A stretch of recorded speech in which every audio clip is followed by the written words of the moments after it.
Hello, bachcho. Let's read this question. So this question says, so the given direction is in each of the following questions, read the two statement and choose if. Okay, A is both assertion and reason are true and reason is the correct explanation for the assertion. B में क्या given है?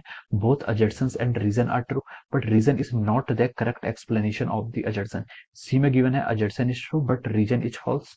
D में क्या given है? Both assertions and reasons are false. Okay, so the given assertion क्या given है? Work done in moving any charge, किसी charge को मूव कराने में through any distance in on equipotential surface is zero. Okay, और reason के given इसके corresponding an equipotential surface is very smooth. Okay, so the options are A के corresponding A given है, B के corresponding B, C के corresponding C and D के corresponding D आपको given है. ओके, तो चलिए अब देखिए, अब हम इस क्वेश्चन को स्टार्ट करते हैं. तो देखिए बच्चों, इस क्वेश्चन का की कॉन्सेप्ट हम क्या लिख सकते हैं? The key concept of this question is our equipotentials. क्या लिख सकते हैं? आपका equipotential surface. Okay, equipotential surface is the key concept of this question. अब देखिए बच्चों, इक्विपोटेंशियल सरफेस होता है क्या है? इक्विपोटेंशियल सरफेस का मतलब होता है कि वो सरफेस जिस पर आपका जो पोटेंशियल होता है, पोटेंशियल क्या रहता है? आपका कांस्टेंट रहता है. Okay, potential will remain constant, so type of surface is called our equipotential surface. ये सरफेस कैसा भी हो सकता है. ओके, देखिए जैसे आपकी इलेक्ट्रिक फील्ड आपकी फ्लो करती है कहाँ से? हायर पोटेंशियल से लोअर पोटेंशियल की तरफ. ओके, तो देखिए अगर मैं इसके परपेंडिकुलर परपेंडिकुलर एक क्या करूं, प्लेन ड्रॉ करूं, तो मैं बोल सकता हूं कि this plane is called our equipotential surface. ये क्या आपका इक्विपोटेंशियल सरफेस है. इसके हर पॉइंट पर आपका क्या होगा? पोटेंशियल क्या रहेगा? कांस्टेंट रहेगा. और ये इक्विपोटेंशियल सरफेस क्या होगा? परपेंडिकुलर होगा किसके? आपके इलेक्ट्रिक फील्ड के. ओके, तो हम बोल सकते हैं कि this surface is equipotential surface.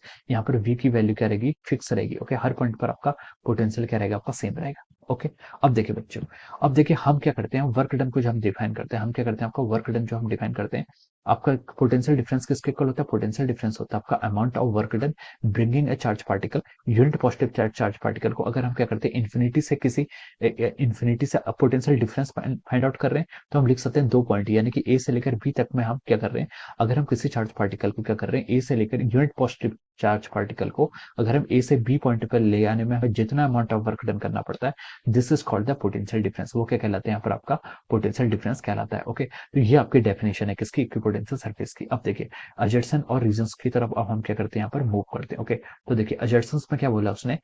Work done in moving any charge through any distance on the equipotential surface is equal to zero. Okay, equipotential surface पर अगर हम चार्ज पार्टिकल को मूव कराते हैं तो आपका वर्क डन जीरो के equal होता है. तो ये अजर्सन है बिल्कुल करेक्ट. ओके, क्यों होता है? देखिए आपका इक्विपोटेंशियल सरफेस पर पोटेंशियल कांस्टेंट रहेगा, यानी कि चेंज इन पोटेंशियल कितना? Zero. Change in potential zero, तो हम बोल सकते हैं कि work done in moving the charge particle from A to B, यानी कि इक्विपोटेंशियल सरफेस पर किसी भी पॉइंट पर आप मूव कराइए, वर्क डन आपका जीरो के इक्वल हो जाएगा. ओके, यहाँ से हम बोल सकते हैं. सेकंड देखिए, आपका इसके करस्पॉन्डिंग रीजन क्या गिवन है?